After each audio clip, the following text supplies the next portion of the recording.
Hi. Did you know that you can watch Last Podcast on the Left and side stories on our Patreon right now? Yes, that's patreon.com/Last Podcast on the Left. But over on TikTok, you can see the hottest, tightest, funniest clips from the show right there. It's TikTok. TikTok, it's at LP on the Left.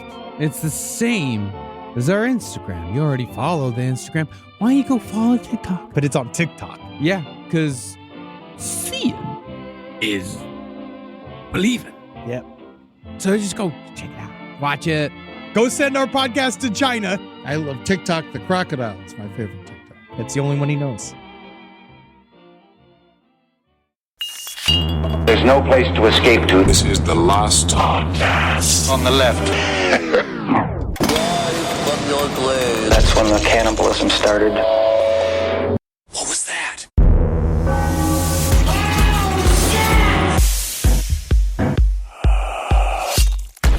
All right, well, we are here. It's me and Ed. Hello. Ed Larson. I'm Marcus Parks. Welcome to Last Podcast on the Left. We are here sitting with James Tynion IV. Hey, guys. One of the most absolutely incredibly talented comic book writers out there, putting out work right now, and by far the best horror writer out there in comic books right now. Thank you so much for joining us today, James. Thank you very much, and thanks for saying very nice things about me. Of course. Thank you for coming back. The fourth. Yeah. That's very impressive. Oh, yeah. Yeah, my father changed his last name. He didn't even, I'm the first of nothing. I was just at a family wedding, and I keep getting, it's one of those things. Everyone's very proud of me and all that shit, but then I get these little... all of a sudden, my cousin comes up to me and it's just like, no, they can't Google me. Nobody can Google me. Like, my last name, just like everything points to your stuff. And I'm like, I'm sorry. Like, Yeah. I don't know. It's there are a lot of Tynons out there, but it's a made up spelling of the last name. It's like a totally like made up spelling. So everyone who's those spelling that I have is related to me. So you can bug all of those people, Nice. Yeah. No, for the longest time, I was beaten in Google by a Marcus Parks from Baltimore who had no arms but could shoot guns with his feet. I mean, he should still be number one. That feels like it deserves the top spot. Yeah. I actually felt bad when I toppled him. I'm like, and that guy really deserves it. We should have James write a book about this guy. Give him up. There you go. Yeah. We're gonna, Marcus. You're going down. We're getting this guy back to his. I'll gladly give it up. So Ed here.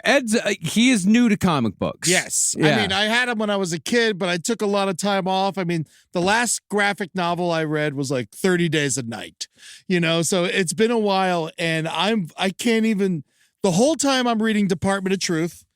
Marcus made me borrow his copy of it. I'm not destroying it, I hope. And it's fine. Be as rough as you want. Comics are meant to be read. Fuck yeah. I love that because I kind of think I broke the spine. But I stopped down yesterday just to like take a break and absorb everything I just read, because it's like top to bottom information. The pictures are information. Everything's beautiful. And I was just like, I need to change the way I live my life and start getting into graphic novels more. You've changed me completely as a human. Well, I apologize for that. It's a weird little rabbit hole to fall down. But I guess the whole podcast is kind of about literally every kind of weird rabbit hole that you could fall down. Man. Oh, no. Ed's entire life has changed in the last few months. He's fucked. Yeah, man. It's fun. Yeah, I still don't believe in anything, but it's nice to, learn about everyone's fears. Yeah. No, and it's just like, and this is the thing where it's just like those beliefs start being like, well, it's not, I don't believe it, but I have a lot of thoughts about it constantly, and it just lives in my head. And that starts to leave an effect. Well, since we are talking about my new knowledge and just reading this, the Department of Truth, I know you guys talked about it a lot in your last interview, but like I couldn't help it. I really want to ask this: which conspiracy theory, cryptid, which one do you believe in the most? Like, which one of these in Department of Truth holds the most water to you? Oh boy, that's always so hard because it's just like like one of the big things that I wanted to hit at with Department of Truth is kind of that I find the most interesting is I kind of see a lot of conspiracy theories like folklore. Like it is just it's the stories that we keep going back to and telling over and over and over through time. And I find it so fascinating that you see the same ones come back, like, like cycles, in the way that you can see, QAnon to satanic panic, like going all the way back to, the medieval times. Like it's just like every century, it just pops back up. Sometimes every few decades, it pops back up. And it's just like, I love that. I love it's like, I don't love the effects of that, but it's just it's fascinating that when people are put under the same kind of pressures, that they come to the same beliefs over and over and over again. It says something about how we think and how we interact with the world. And that's the real, like I say in the first issue, the character Cole Turner, he kind of talks about how how people go towards like conspiracy theories because it helps give structure to the world. And it's just like, and the awful truth of the world is there's not a lot of structure to it. A lot of things do just happen kind of chaotically for, random reasons and all of that stuff. But it is it's about kind of taking control of the world and rewriting the narrative so that you're on the side of good, that it's just like that they are doing something bad. And that's the reason your life is not going the way you want it to. And you are good because you are standing against it. It is like, it's the most appealing fantasy that we all go to over and over and over. And a lot of dangerous beliefs can go that. I mean, and the real answer is like, it's UFO shit. UFO shit is like where I get down, but it's like, I don't think it's like necessarily like, little gray men and all of that, but there is some kind of manifestation that we hit over and over and over again, like going all the way back through folklore. There are moments that humanity comes in contact with something that our little meat brains can't process. And then they sort of try to make sense of it. And like what that actually is, what it means, I'm open to a million different opportunities, but I do think we bump into something else sometimes. Well, I think what's fascinating with me about like modern conspiracy thought is that it feels like for the first time in history, although conspiracy thought has come about over and over and over again, and if we're being honest, most of the time it has to do with Jewish people when it does come through. It seems like for the first time in history, like conspiracy has been gamified, especially with QAnon and the way that people can actually interact with a conspiracy. They create the conspiracy themselves. That's what makes QAnon so fascinating, is that it's a conspiracy that is built upon, it's a gigantic game of yes and that has just gotten completely out of hand. It's like the id building its own conspiracy, the id of the internet building its own horrifying conspiracy that in the end still kind of works out to the same conspiracy that's always been there. It's like these conspiracies are inevitable. Yeah. No, and it is this, because it's always just a dark reflection of us. And this is something like weirdly, like that touches directly onto like a few of my other comic projects, especially the way that, something that I've been terrified by my entire life, especially like growing up in the social media age, is just how quickly dangerous information spreads and how poorly equipped we are for its spread, because it's just like we don't process whether or not information is good or not, like before like it passes along. And it's like I did a series very early in my career called Memetic, which is just about like an image of a sloth posted online that ends the entire world in 3 days. And that was like the biggest, nuttiest version of that idea.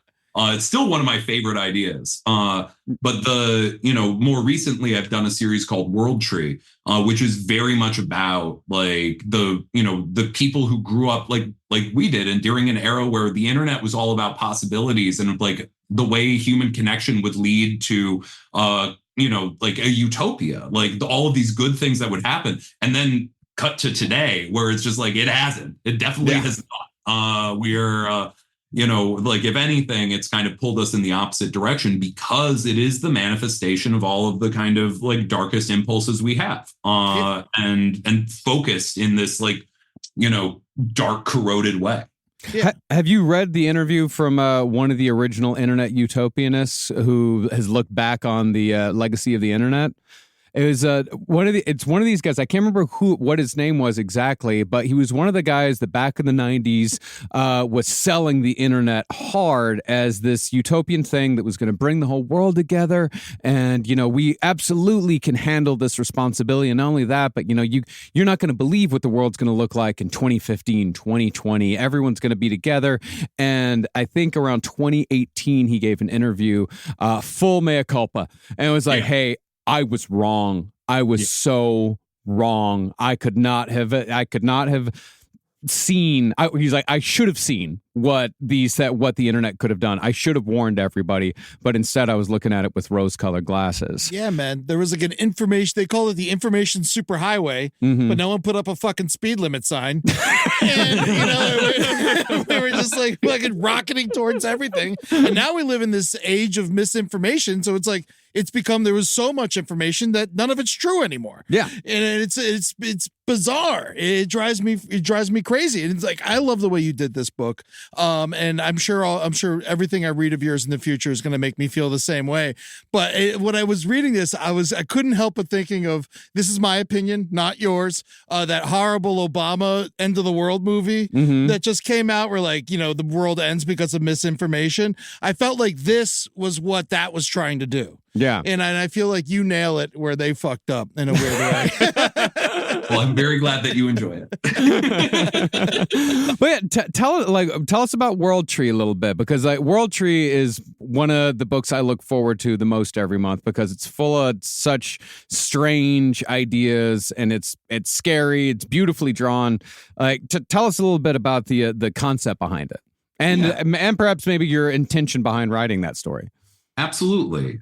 So, I mean, it comes from a few different places. Like I listened on a road trip once. I listened to, I think it was an episode of Sword and Scale, about the Luca Magnotti,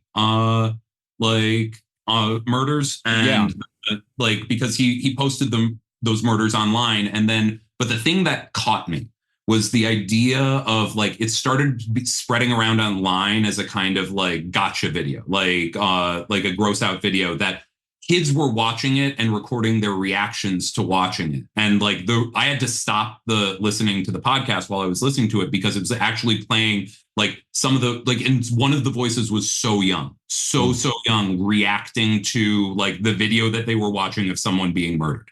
And it was just the most one of the most brutally upsetting things that I've ever heard with my own ears. And it's just so the, that planted a seed in the back of my mind. And it started coming together with a lot of my feelings about the internet, and how much I loved it growing up, how it used to be the sort of person that is just going back to middle school. It's I would race to come home to talk to my friends online. Those were my real friends, living through forums and AOL Instant Messenger.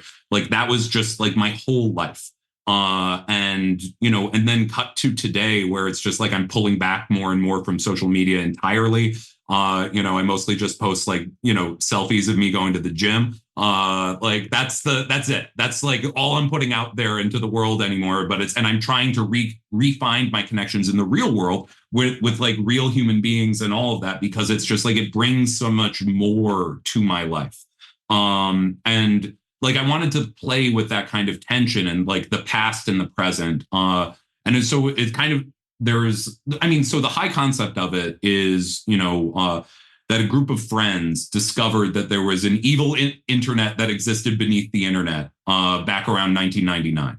And that there was something from the other side trying to break through. And this was me trying to capture that feeling from when I was a kid, of when you would click through these GeoCity websites, web portals, and you just fall down this weird rabbit hole to weird websites that were just broken websites of numbers and glitched images that wouldn't load properly. Yeah. And it's just you would fall into this other side of the internet. So I wanted to make that literal, where it's just they literally fell into another internet, and something malevolent was trying to come through there. And then it's the story of how they sealed it off back then, and they thought it was safe. And then they thought they built the good version of the internet over it. And then you see it come hurtling back through in present day. like terrorizing all these people. So it's one of the brutal things that I've written. Yeah. Like, yeah, an actual entity coming through and terrorizing and possessing and killing. Lots of killing, like so much killing. Yeah, I'm ready. It's very, very, very bloody. It really is. And I love the idea behind it, of like this. Yeah, it's like sort of the idea of like the internet actually reaching out and, not just influencing people to do bad things, but telling people to do bad things, making people do horrible things. Yeah. Rise from your grave. One of the things I've noticed about some of your books recently is that you've been doing a lot of like apocalyptic stuff, like with with World Tree, with Nice House on the Lake. Like, is your brain starting to sort of move towards the apocalypse lately? I mean, it feels more like the world's moving towards the apocalypse, like slightly, and it's just I think it's kind of reflecting that feeling, and especially like. I realized very early on I didn't really want to write like post-apocalyptic stories. I wanted to write apocalyptic stories. I wanted to write the story about the collapse. And because it feels like, even though it's a less literal collapse, like we're living in an era of collapse, of systems kind of falling apart around us. They were built to work. They worked for like 3 or 4 decades, and then they worked half as well for 3 or 4 decades. And now we're in the 3 or 4 decades after that, and it's not working anymore. And at some point we'll have to build whole new systems. But it's just like right now we're living in this like really dangerous, weird moment. And I find it deeply fascinating and horrifying. And I think it leads to there are the moments that lead to the worst of us. And I think as a horror writer, it's like I like leaning into the worst of us. But then I also try to like lean into what I sort of, I try to bring a humanist perspective where it's just like I want to express what I think is, like what I think is good in humanity as well. And it's our little weird, messy bits. Like it's not our altruism or anything like that. It's kind of the ways in which we're like goofy and we fuck up. Like that's actually what make us like special. Yeah, the human moments, just little interactions between us, like, what's going to happen when everything's collapsing? Like, how are you going to make small talk with your neighbor while the world is collapsing around you? Yeah, man. It's like, and it's to me, so much more ballsy to write about the apocalypse as it's happening, because a lot of the post-apocalyptic stuff that you see, it's like, they don't even bother to explain it. Cause it's like, how do you explain the end of the world? It's like, like The Road is unbelievable, but it's all about the post. They don't even bother telling you how it happened. Mm-hmm. And so to tell us how it's going to happen, that's a ballsy move, man. Well, I mean, this is also the downside of me working on all of these very long form stories is just like, we're in the middle of a lot of them. So it's just like, we'll see if I pull it off at the end. So yeah, when do you think the world's going to end? Yeah. I mean, hopefully after I finish telling all these stories. Cool. I want to get to the end first, like that. I want to then it's just like I'll make the call and just be like, all right, we can do it now. Isn't it like every society think the world's ending around them? Isn't that how it is? Well, I mean, that's the argument could be made that many societies have ended over and over and over again. Like the apocalypse isn't necessarily like the apocalypse can be a very personal thing to a society. It doesn't have to be the end of the world. It just has to be the end of that world. Wow. Yeah. Okay. All right. I'm gonna fucking shit my pants. Yeah, something's gonna come later. Yeah. Always something gonna come later. So as a horror writer, what was the first horror comic book? Like, not necessarily the first horror thing, not the first horror movie or the first horror story. What was the first horror comic book that didn't necessarily scare you, but the first one that kind of made you say, wow, like that was a fucking great horror story? So it's kind of a weird one, but it was Johnny the Homicidal Maniac by Vasquez. And it's not necessarily about like it is the best constructed horror story because it's so like messy and over the top in so many different directions. But it's a very hot topic. It hits a nerve, and it's just like, and it's like, especially like, I was perfectly poised to receive Invader Zim when it came to me. But because I was like, I would bring copies of both Johnny the homicidal maniac and Squee to like summer camp with me, and they would like be falling apart, and then I would get in trouble when when other people like realized what I was reading. Yeah. Like beyond that, it was in late middle school that I started finding Vertigo comics. Like, and that was a real turning point for me. And I think those early volumes of the Sandman, like changed the entire essence of like who I am as a person. And particularly the second volume, A Doll's House, which is what I recently I've been doing a Sandman series, and it's just like I built the entire premise of the series out of that arc, and focusing on the Corinthian, and particularly I think it's Sandman number 14 is the Collectors, which is one of my favorite single issues of a comic ever, which is just about like a serial killer convention, like in a rundown motel, and it's so brutal and horrifying, like all of these little cutaways, and it's just like when I am trying to get under a reader's skin, I will like sit down and I'll reread that issue just to remember how it's done, like, because I still think that is how it's done. It's incredible. I mean, the art and everything is just, and it's so, it seems like such a ludicrous thing, but what's great about that issue is that the character, like there's an entire other story happening leading up to the serial killer convention, and these characters that you've been following throughout this volume, they just happen upon this. Like they just happen upon this, and of course, there's also they may have been pushed towards it as well. Yeah. But it's introduced so naturally into the story of like these people like just showing up at a convention for serial killers, and they're all showing up and like, hi, like, my name is the Family Man. I'm here. Like, it's like, oh, the Family Man, great. We've been waiting for you. You're the keynote speaker. How wonderful. And they have panels, where they talk about like, I love the one panel, the female serial killer. Like, we're not just killer nurses. It's because it's also, I mean, how that whole story was very influential for me as well, because it's also a very funny issue as well. Like it's very, like it treats it with like this kind of like levity that informed, I guess, my own personal view of serial killers. I imagine a serial killer convention would be held at a La Quinta.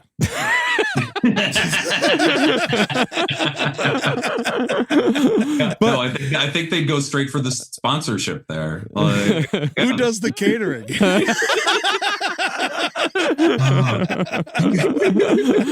But recently you've got to dabble in the Sandman universe quite a bit recently with Nightmare Country, and you kind of got to actually retell that story a little bit and to dip your fingers. Like, how was it to, like, I don't know, put your mark on the Sandman universe?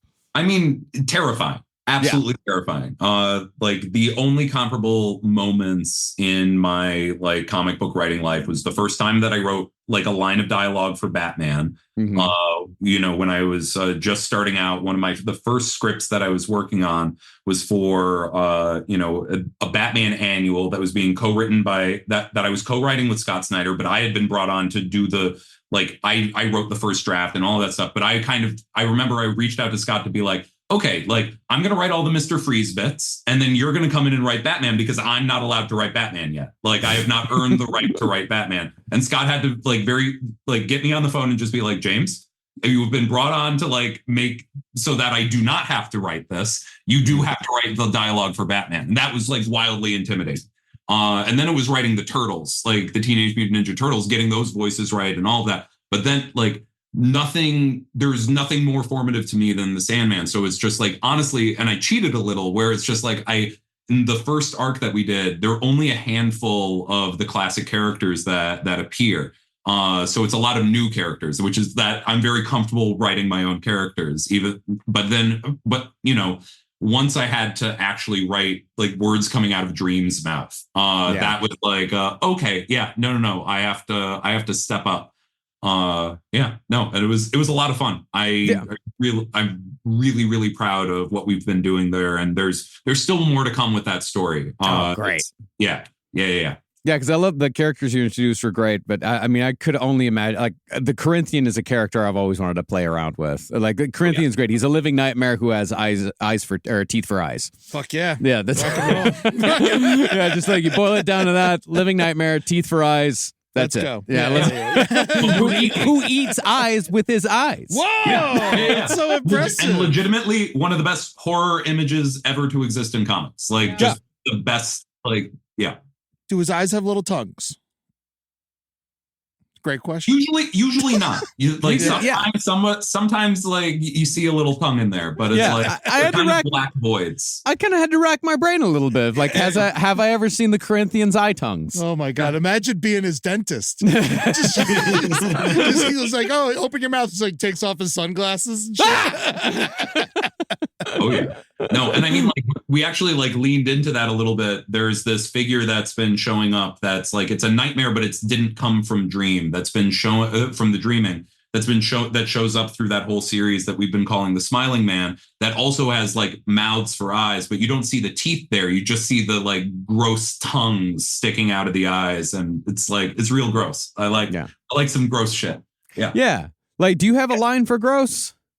I think I used to have much more of one. Like, there are things that will get under my skin if it's done really, really well. And it's just like, and at a certain point, I think like gore stops, like, at a certain point, I don't enjoy the gore anymore, but I've seen like lots of real messed up stuff. I don't gravitate towards the more extreme gore end of things, but it's like, I've watched all the new French Extremity films. I really enjoy Martyrs. Like, but yeah, that's, but in terms of like body horror and stuff, I love stuff that like makes me cringe and like curl up. Yeah. I'm also a big fan of that. Yeah. I like how in your book that I was reading, you let the imagination like really take it. At least everything's cloudy. You're not sure what's going on. You see it, and then you're like, "Oh, is that what's happening?" And then my own mind fucking runs with it, and I think that's so cool. Yeah, and like so much of that is getting to work with like really incredible artists, which is something that like I love. I love the fact that I'm working on so many different comic projects because I get to work with some of my all-time favorite comic book artists, my favorite people working in the industry today. And like, Department of Truth, I work on with Martin Simmons, who I think is, he's up, like you can see the Sienkiewicz and the McKean influences in him, but he does this like collage work. That like it's actual mixed media, and the original artwork pages are just absolutely stunning. I have a few of them like hanging around my office right now, and it is just just devastatingly good. And the other projects that I've been talking about, Fernando Blanco just absolutely nails like just every like we do these like 12 panel grids in World Tree, and he just nails the emotionality in that. He doesn't lose any of the information. He's just like so fucking good at it.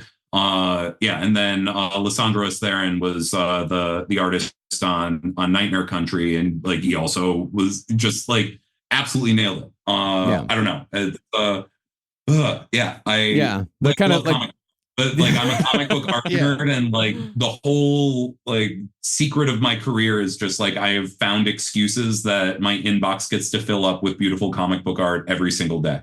Yeah, that's awesome. Well, speaking of Martin Simmons, like the new book that you guys have been working on is a retelling of Dracula, which it's Universal Monsters Dracula. Like it's very much like, so like when you were approaching that book, like were you wanting to take like, is it like a new take on Dracula or just like a different angle on like the existing Dracula story? I want to suck your milk. Yeah, that's the angle. That's the angle we decided to take. He's a milk sucker. We've got a lot of whiteout on all of the pages. No, I mean the real thing. So it's been a few years since I've been writing like superhero comics, and when I was like in my heyday of superhero comics, like I was a big continuity nerd. I loved like how a story, like what is the official story? How can you bring a story from the past into the present? So it's been a while since I've been able to stretch those muscles. So I set a bunch of rules for myself when I started working on Universal Monsters Dracula, because it is the universal version of Dracula. like, which means that it is, it's not Mina Harker, it's Mina Seward. Dr. Seward isn't one of Lucy's suitors, it's Mina's father. It means Renfield has a much larger role in the whole story. It means they don't go back to Transylvania at the end. And John Harker never went to Transylvania. All of those things all come from the original movie. I leaned into that iteration of the story and tried to make sure that nothing that happened in the comic contradicts a scene in the movie. So it all happens around the corners of it. But the challenge was then to how do you tell a very human story in and around the corners of that?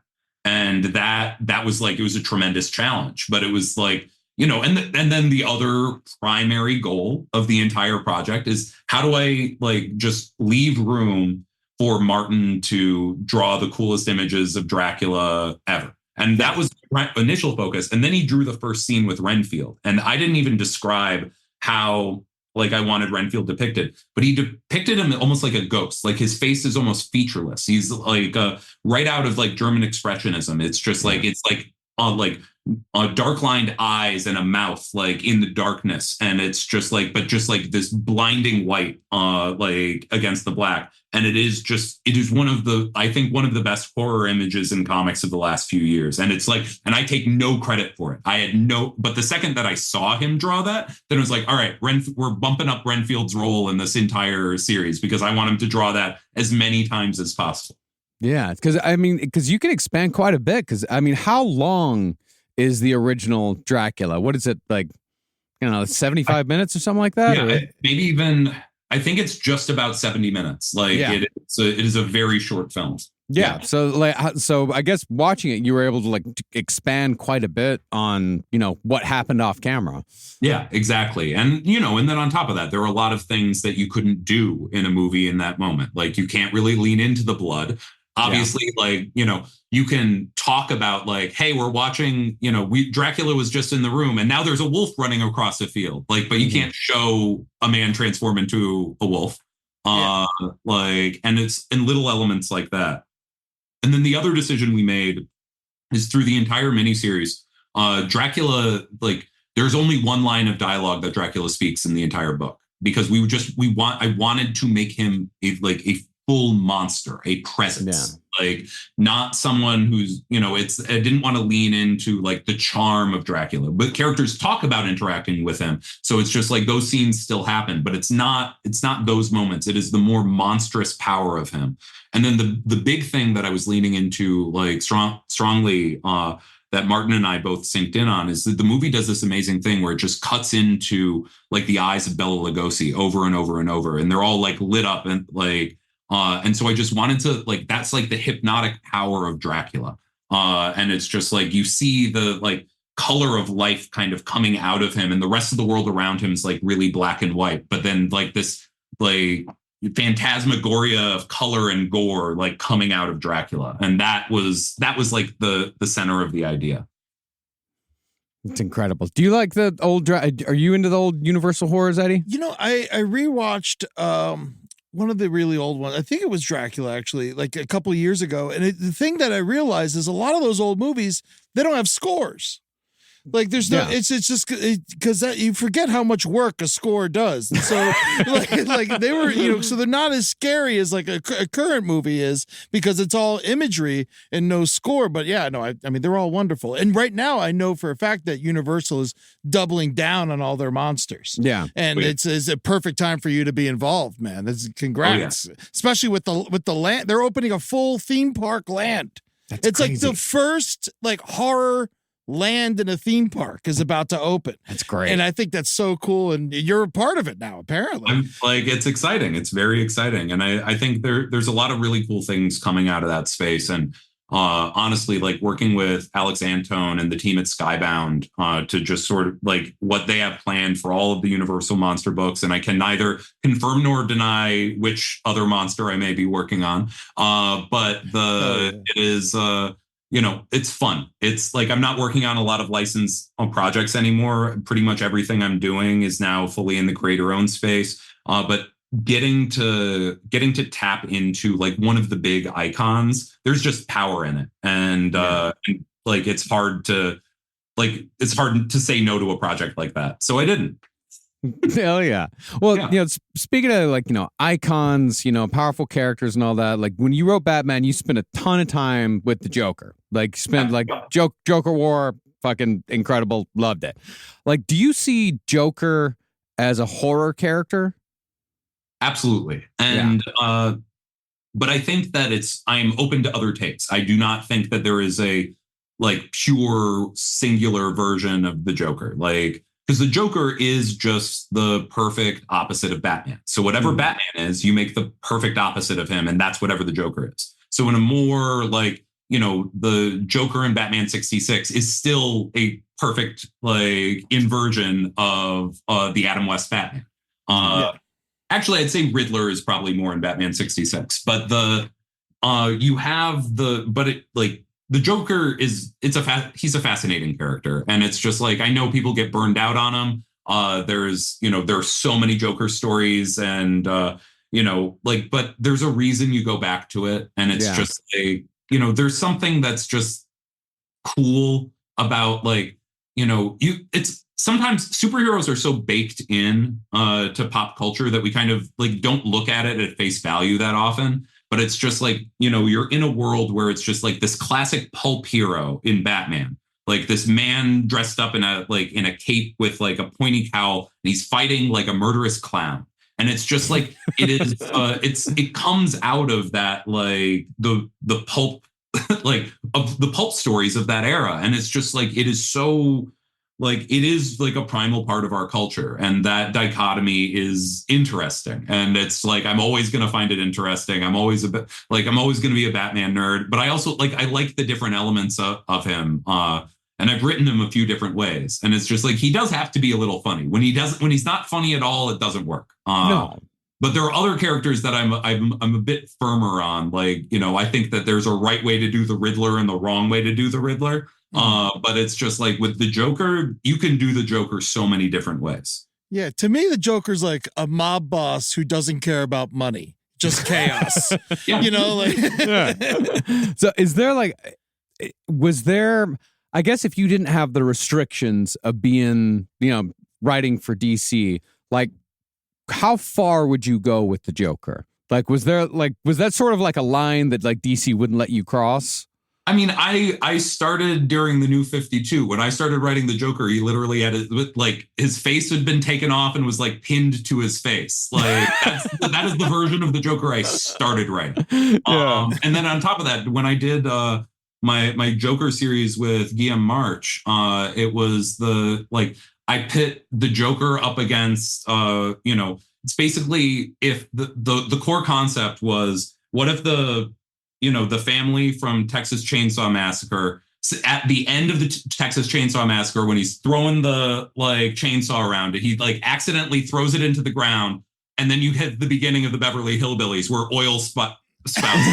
And so it's just the Texas Chainsaw Massacre family becoming billionaires. And it's and you see this entire, it's a serial killing family of billionaires that then they are convinced that they decide that they're going to hunt and kill the Joker because they're cannibals and they want to eat the head guy of the family wants to bring Joker to Texas to kill him and cook him and eat him. So I went pretty far, but it's also that's funny. It does still have to be a little ridiculous. It has to be fun. It can't if it's just I don't know. There have been really good stories that have been done where he's just brutally horrifying. But at a certain point, it's just then why is that the Joker? What's the clown angle? What's the fun? Where's the joke? Yeah, exactly. There's always got to be a joke with the Joker. That's what's so beautiful about comic books over movies. It's you don't have to limit your imagination at all. You can do whatever the hell you want. And then you're draw it. It sounds great. You don't have to worry about blowing up a boat. Just blow up the boat. You have to worry about the artist sometimes. I remember one time, it was one of the first times I was writing the Joker. I was doing the backup stories of a Joker story in Batman. And I was working with the artist Jock. And I made him draw, like, the Joker was like building this whole beautiful scene inside of Arkham Asylum to like torment Batman with. And he was like, doing it in his usual Joker way. So he's making the guards of Arkham literally carry a horse down the hallway because he didn't want the horse to walk on the ground because then it would be ruined. Like, and so you saw it was like 4 men trying to carry an upside down horse down a hallway, and Jock like almost killed me. For trying, it's like having to draw a horse is like one of the worst things to make an artist do. Trying to draw an upside down horse is a nightmare. Yeah. We ran across the same thing on like an issue of Soul Plumber where we asked our artist to show like the Vatican like exploding or like being dismantled, and he was like, I don't have time for that. They're like, you're on these are tight deadlines, man. You're working for DC. Like they're not gonna. I'm gonna pull my weight and say rewrite. Yeah. For the Joker, I know you're not doing the DC stuff right now, but man, one thing about the Joker is like my problem with it is like, as a comedian, I want to see his act. Yeah. Like I want to see, I want to see what he's got. I want to know his material. I want to see his jokes. I'll lend you the Killing Joke. Yeah. Yeah. It's the Joker origin story. Yeah. He did start as a failed stand-up comedian. He was bad. Yeah. He was real bad. Like the movie. Yeah. Great. Okay. Yeah. But in a completely different way. Like it's one of the best comic book stories ever written. It's got to have a couple good ones. Well, that's the tragedy of it is that he can make his wife laugh but can't make anyone else laugh. Oh. And then she dies. Poor bastard. By accident. One bad day. Rise Yep. from your grave. So last time you were on the show, we talked about Blue Book, Betty and Barney Hill.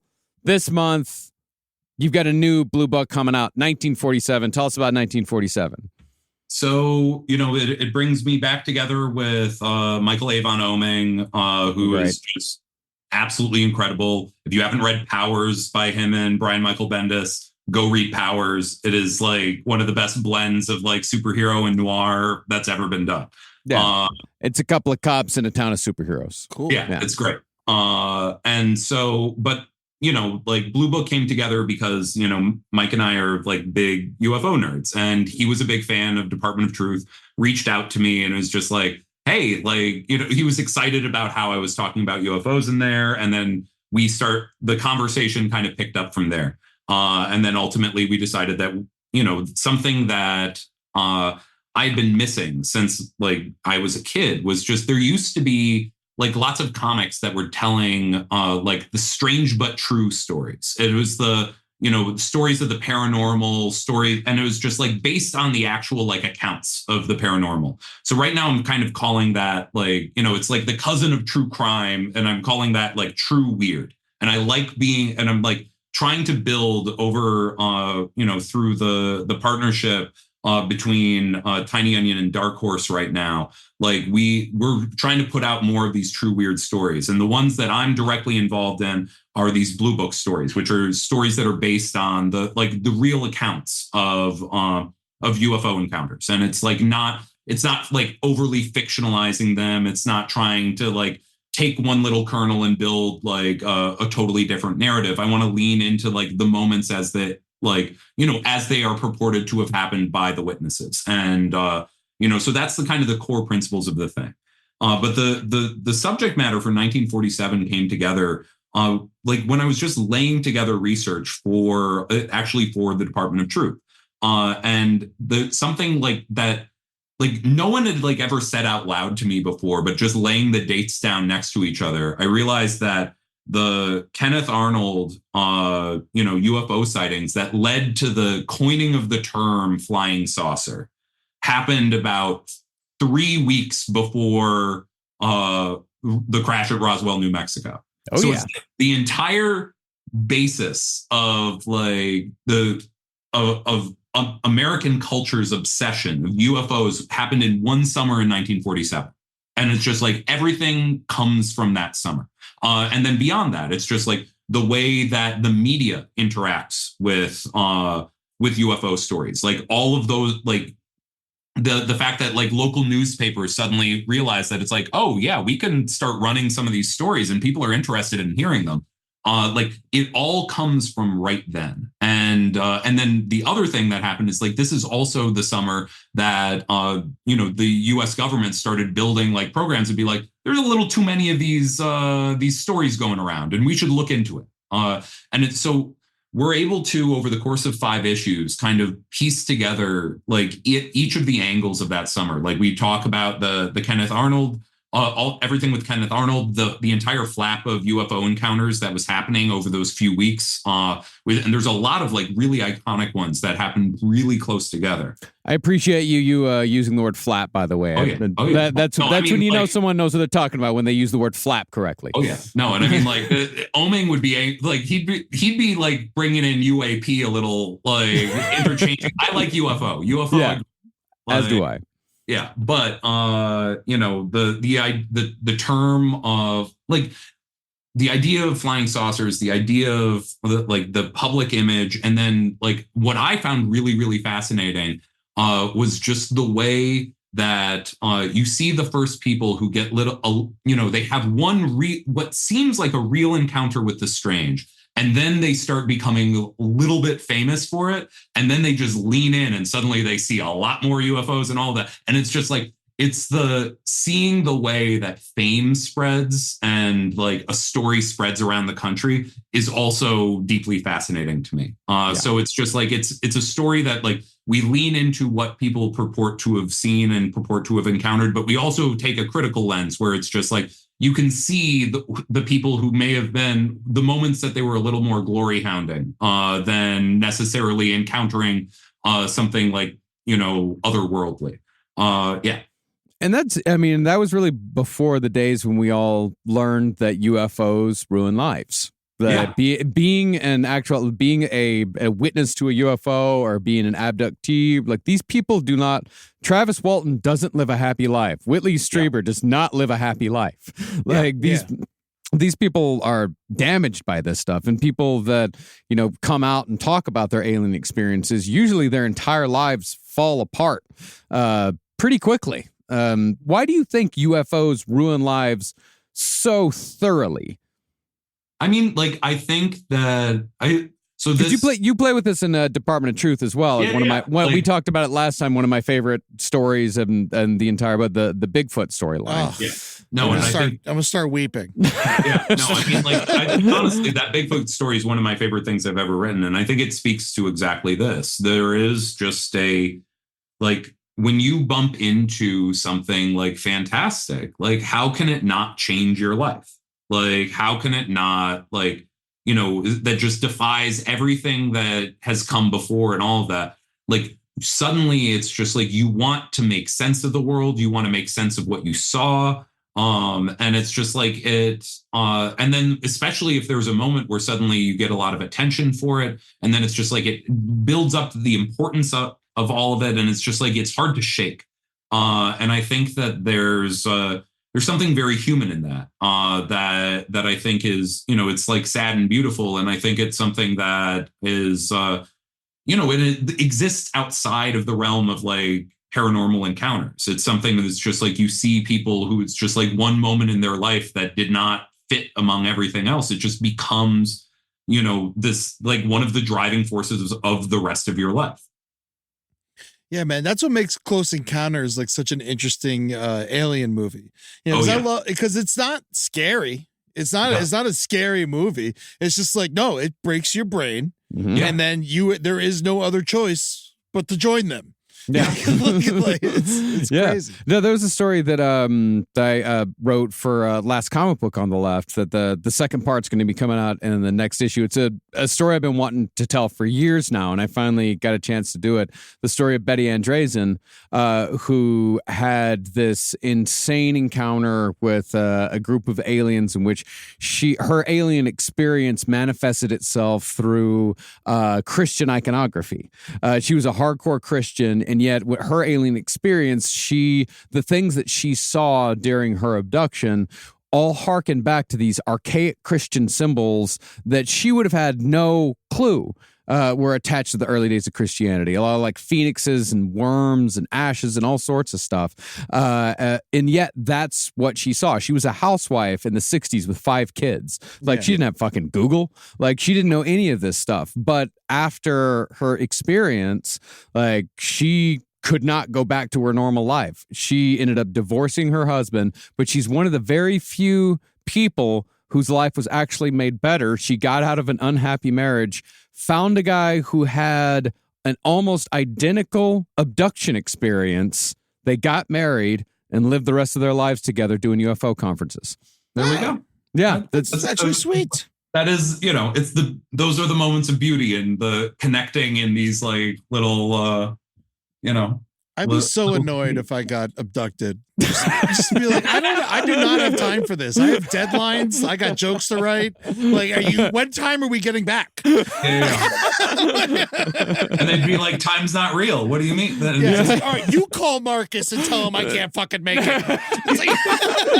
Please.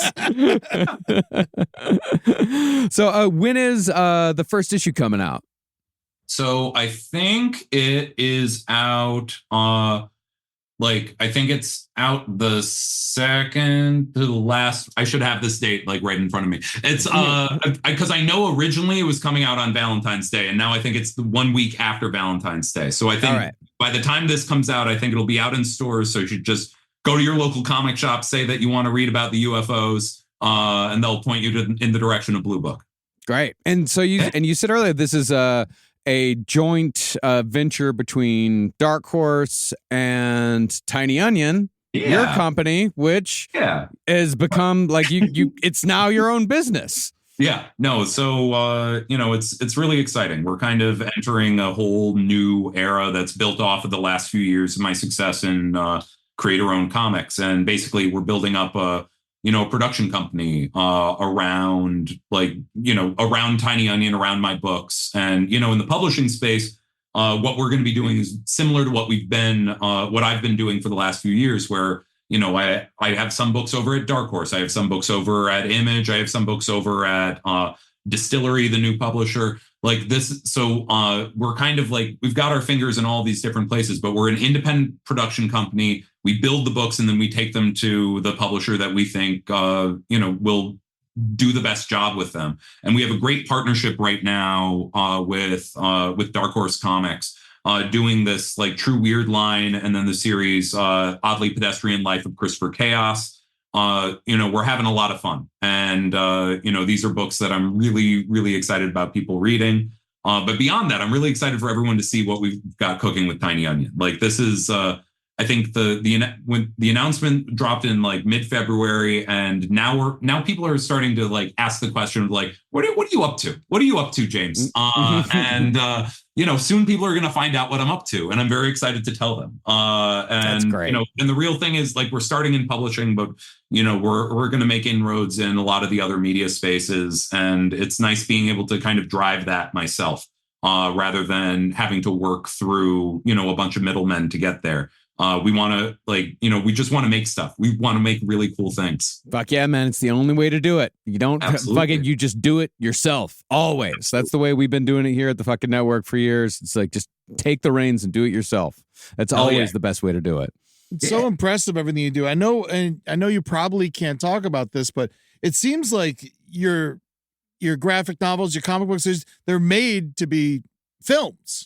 Like, are any of these like you don't have to say which or whatever, but are you working on any of that stuff? There are two that I can talk about. Okay. And I can't talk much about them, but I mean, like, so my series from Boom Studios, Something Is Killing the Children, is in development at Netflix right now as a TV show. We have the creative team behind like 1899 and Dark. Baron Bodar and Yante Fries. I love Dark. And they're doing an amazing job, and it's like, it's Hollywood. I won't believe it's happening until I see until I'm on set, and I see a camera filming, Erica Slaughter with the mask on. Even then you don't believe it, by the way. Yeah. Don't believe it until you're at home on your couch. And the fucking thing comes up on Netflix, because I've heard there's been a couple of horror stories from Oh yeah. Yeah, people lately that have been pretty fucking awful. But if you don't mind, yeah. could you what is that process of selling your comic book and getting it moved into a film? Like, could you go into that a little bit? I mean, it's a long, weird road. And so the other project like that, like I've seen more of the steps of the process around Department of Truth, like so right now, Department of Truth was picked up by a production company called Sister. Like we've gone through a few drafts of the pilot. Like we have a really, really good draft right now. We're going around to directors. Once we have that packaged together, we'll go around to find the network to pick it up and do that. But it's just like, this is something that, it's a multi-year process. Yeah. We've gone through like multiple iterations. We've talked through, a lot of different ways to handle it. It's a lot of Zoom meetings. Like, I've done a few trips out to LA to like throw ideas up on the whiteboard.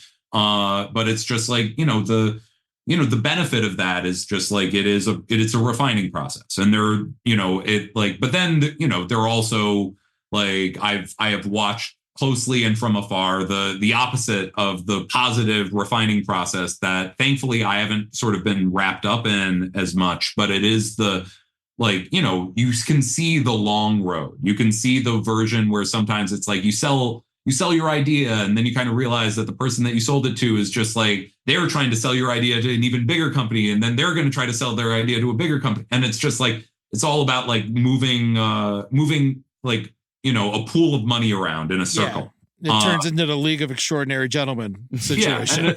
Yeah, and the real thing is that it's like this is part of why I wanted to, like have my own company and have a bit more of a hand in controlling it, because I want to find the partners that actually want to make things. Like that's and where possible, I would just want to make it myself. And, and that requires a lot of relationships. It's all people, like everything's people. But I mean, comics is all people too. And it's just like, I mean, everything is all people. That's that's one of the secrets of the world is you just have to, be good at having a conversation, is sort of how you get things done. And, thankfully I've had a lot of practice now and hopefully, hopefully I can put my money where my mouth is. And it's just like, and actually bring one of these projects to life in another medium.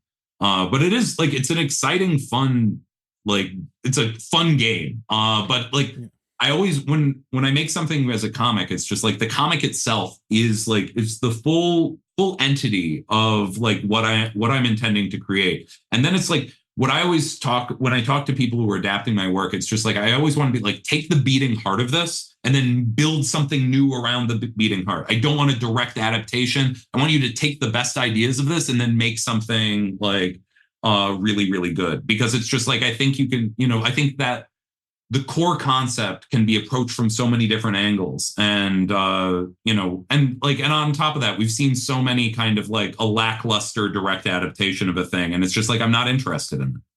Mm-hmm. That's very cool of you, man, to like let people have fun with your work. Yeah. That takes a lot of like, I don't know, like courage. Yeah. And faith in yourself. Ask me again in like 15 years after I see a few people do it wrong, and then I'll be like, no, direct adaptation. I want like every line of dialogue from the comic like directly put on the screen. Well, the storyboard's done. Yeah. Like you just fire that guy. You're saving money. There we go. Well, James, thank you so much for joining us today, man. It's always a pleasure to talk. Yeah, it's great to be here. I'm super honored to be able to talk about all of these projects with you guys, and I'm excited about everything to come. Yeah, hell yeah. So man. And I hear Department of Truth coming back soon. Yeah, no, I couldn't skip an election year with Department of Truth. This is the exact moment the country is going to be messed up in the exact way that I'm talking about in this book. But so Martin and I have finished the interior art on Dracula, and Martin has dived directly into the next issue of Department of Truth. We are going back like strong. The next three issues, I've called that mini arc Dallas 1963. Fuck yeah! So we're going right back to the core of it. We're leaning right into Lee Harvey Oswald, and the birth of like what American conspiracy really is all about. It all starts in 11/22/63. Man, the end of that first issue of Department of Truth, man, when you fucking make that reveal, I was like, when you thought of that, did you just like start masturbating immediately? No comment. No, that was at that moment with it. It's just like, hi, I'm Lee Harvey. Like, that was one of the very few moments I was reading a comic book and I out loud went, oh, fuck. Fuck yeah, all right, I'm fucking in. All right, but yeah, Department of Truth, the trades are out in the stores. If you're a Last Podcast on the Left fan, it's I've been saying it for years now. If you're a fan of the show, you're going to be a fan of Department of Truth. It's going to blow your fucking mind. And of course, Blue Book. You can read the Betty and Barney Hill series. I think is that out in is there a trade out yet? There's a trade out for Betty and Barney Hill. That series is great as well. And go pick up Blue Book 1947 and go to your local comic book store and buy these fucking books. Find your local comic book store and go buy all of this shit. Every time you buy a comic book, buy it from a comic book store. And if they don't have it, ask them to order it. And if they give you shit, go to a different comic book store. Yeah, man. They're very friendly, the one by me. They order, whenever I went in there looking for Operation Sunshine, they didn't have it. They went and called a bunch of other comic book stores, went and got it for me. I was so impressed. Yeah, which store is that? Collector's Paradise. Yeah, Collector's Paradise is great. My local store, my store is Earth 2.